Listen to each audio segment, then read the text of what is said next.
was needed. Right. But it doesn't mean that 1 million outright is misused. That is my problem. I think I'll take the point on behalf of the media for time. Please. Yes.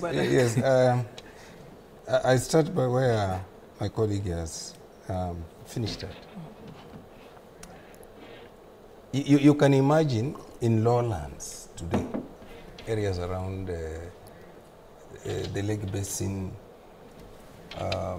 the coastal basin, areas around the Nzoia Basin, if you were to do a toilet, because it's swampy, it's waterlogged,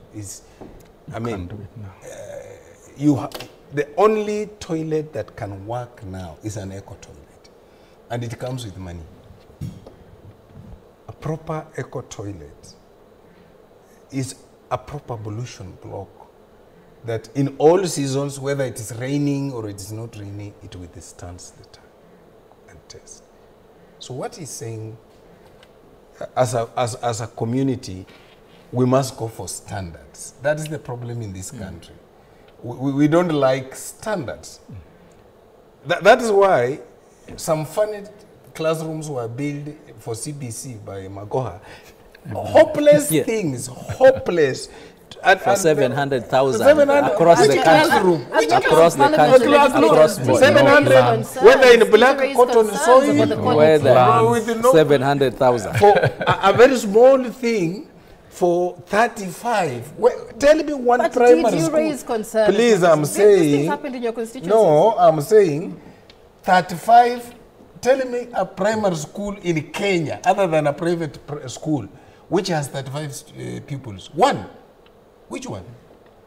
And you build like a small thing like this.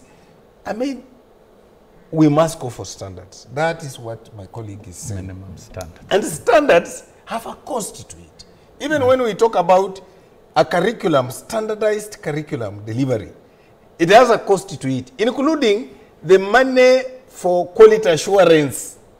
We must invest in it, which we have failed totally as a country. Now we are just doing our own things. Guesswork. Guesswork. Yes. If you were to ask, how come a teacher in Matuga has completed a syllabus and a teacher in another constituency is 20%? I mean, they should be at the same level if we were doing proper quality assurance. Week 1, week 2, week 4, even if there are differences, they shouldn't be material differences. Right. I like that you bring in curriculum implementation, because we need to move on. We have a lot to touch on. Even as you finish, what are the challenges of implementing the curriculum without capitation funds as schools reopen? Those are the issues. First, what do we need capitation for? And I just wanted to comment on what he had said. Why it becomes very costly to a parent when we say it is free primary and free day secondary education. Sosion will confirm to you that that 1,400 shillings was put there in 2013. 2003. 2003. 1,400 per kid.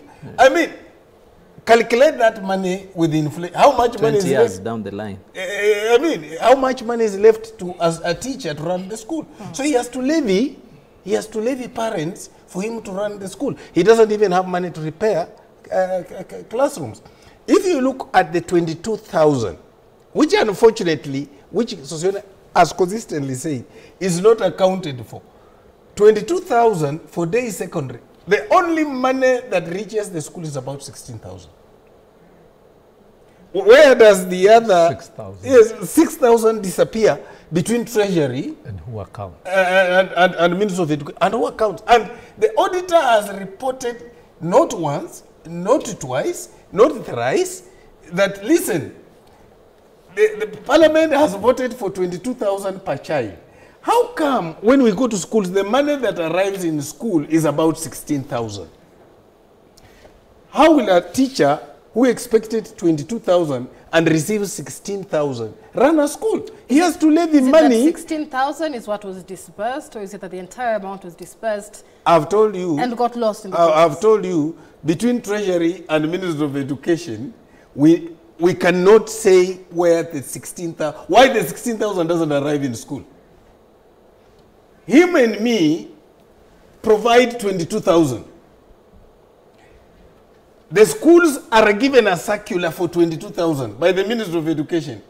The Ministry of Education does not release 22,000. It remains with some money in the ministry, which they never account for what they do with that money. That's the issue here. And now, a school that was expecting 22,000, it has budgeted for it. The 22,000 does not arrive. How does his child learn? They have to levy him money. And if they have to levy him money, and the person who is supposed to ensure they don't levy knows very well he has not released the 6,000, he will not punish that head teacher. How will he punish him? And he knows he didn't release the money. You sit in the Education Committee. Have you raised these concerns? I've told you, not even the Education Committee, even the report of Parliament, he knows. We have read audit report. Not once, not twice, not even this year. They are raising it and saying, listen, it is free-day secondary school. Can the ministry... Here is a question of heads must roll. For real. Okay. So, yeah, the capitation, which really was a brilliant idea of President Kibaki. Yes. It started with 1,000. That was a political promissory commitment that we negotiated as NAT at Nyeri DEP Primary School when Kibaki was planning to be the president of Kenya. And over time, it has grown, it has graduated to affordable secondary, and you can see there's a lot of commitment to the extent that the Presidential Working Party recommendations, which I hope the session of paper will be adopted in Parliament, recommends upward revision of capitation in primary and general capitation in education. If that is realized, then the question of indirect charges and passing costs to parents should not exist. The principal fact here is that as we are at the moment as Kenya, there should be no cost that will be a barrier to any child from accessing education. If we are talking about fare, we should be talking about schools closer to the household, so that there is no need of talking about fare. And grade 1 to grade 9, and that's why in the Presidential Working Party are domiciled in the current primary schools and christened as comprehensive school, so that it is closer and accessible to parents up to grade 9. Even grade 10, 11, 12 should be closer to households. We should bring education closer to the household, and that's the principal fact of delivery in the Kenya Kwanza administration. That is work in progress. But coming down to the actual accountability of the school monies, the capitation, to me, I don't see any reason why additional money should be wired to schools before the previous allocation is accounted for. Where we go wrong is we are quick in asking about the disbursement, but you're not quick in getting audited reports, proper audited reports. The circular is clear. 50% term 1, 30% term 2, and 20% term 3. Professor George Saitoti instituted and established a working school audit program, whose model of working was assisted by PricewaterhouseCoopers.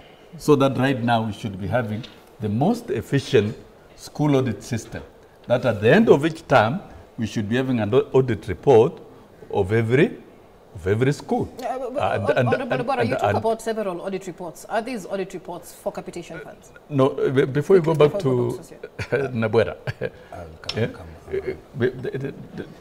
before you go back, I think let's focus on this, where the rain started beating us. If we are not seeing any proper audit within the disbursed money, then you must smell a rat. It's not the right thing, and it has gone on for years and years. And therefore, we cannot even talk of disbursement of second term capitation money or third term when we are not able to account for what has been disbursed. And I've always said we must have proper accountability structures in all the schools. When Saitoti started disbursing money at that time, the accounting system was so open that the school instruction management committee and the money dispersed to the school would be displayed on a manila paper in the school notice board. That was a transparent system. So the disbursement of capitation envisaged an open and transparent system that was strengthened by clear audit report. When you reduce, say, for example, 6,000 per student in every school times 5 million learners, that translates to how many millions and how is that accounted for? I think we have a problem here. And therefore, for me, I'm one Kenyan who believes in ensuring that there are proper accountability structures, and I see no reason. Every county has got an audit office, the auditors, the quality assurance officers, and the quality assurance is supposed even to supervise the audit, and we get an audit report of every school. For example, if we are talking about dispersing CDF money to construct toilets and classrooms, we must have that report at the end of the term. That at Matuga Primary or at Nambale Primary or secondary or chair says this is what was done, this is the classroom, and this is what the money did, and we should be able to have an audit report accounted to the school stakeholders and to the government. But when you have a system where we are only dispersing money without accounting, then to me there is a problem. And we'll continue having this problem repeated every term and every year, and it will accumulate. We begin witnessing, for example, one area of investment is the school infrastructure. It must get stronger and stronger with time over the years. We must take and how will you achieve that if we have questionable corruption network that we don't see the value? The money, the capitation should accumulate to greater value over time with serious accountability structures. Let me have my time also. Yes, yeah. I would want to escalate Nabi's issue of audit reports. To me, I don't think we are short of audit reports in this country at all, in whatever sector. I think the other place, the other area which is letting us down is the other area of actually prosecution. Because us, as committees of Parliament, and Honorable Sosion has had the privilege to be in Parliament, we can only recommend. That is the only problem. Of course, we we can only recommend. We can't prosecute. We can only recommend. So after recommendation, we hand it over to the other state organs. That is where the problem is, you see.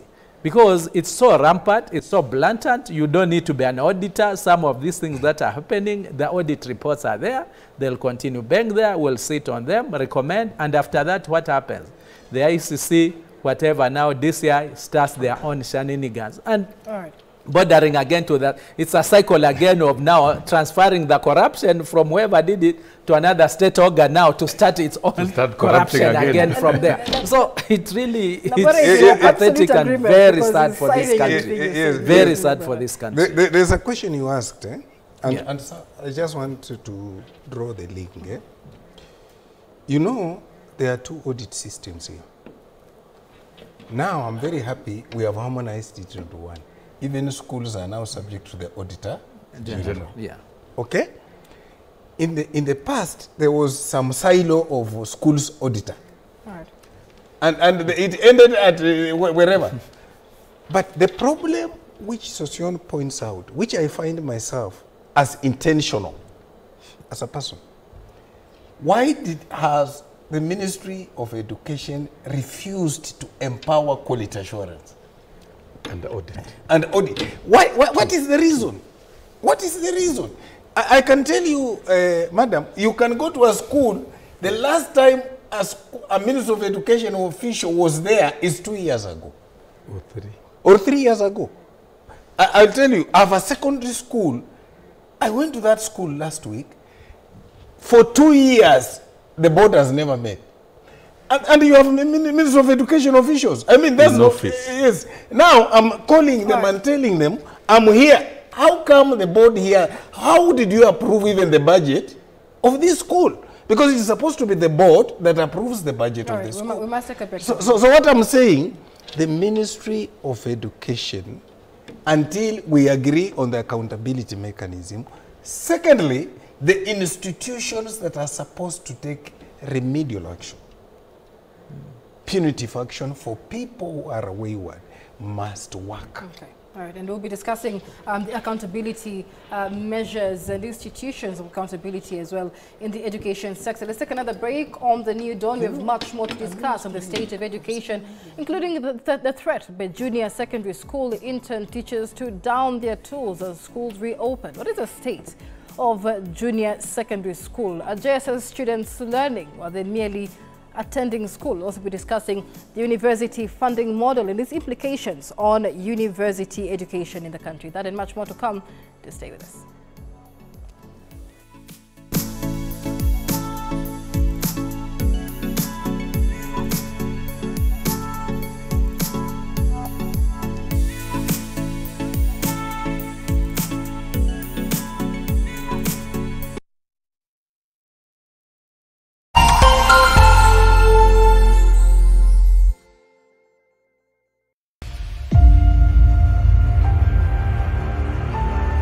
Hizi ni filamu za kusisimua.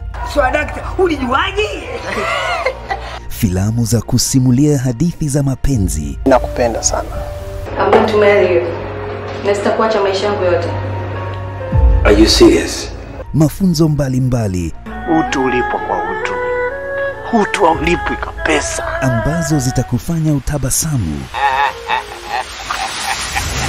Udondokwe na machozi. Mama, mimi nimeamini wewe unipendi mama.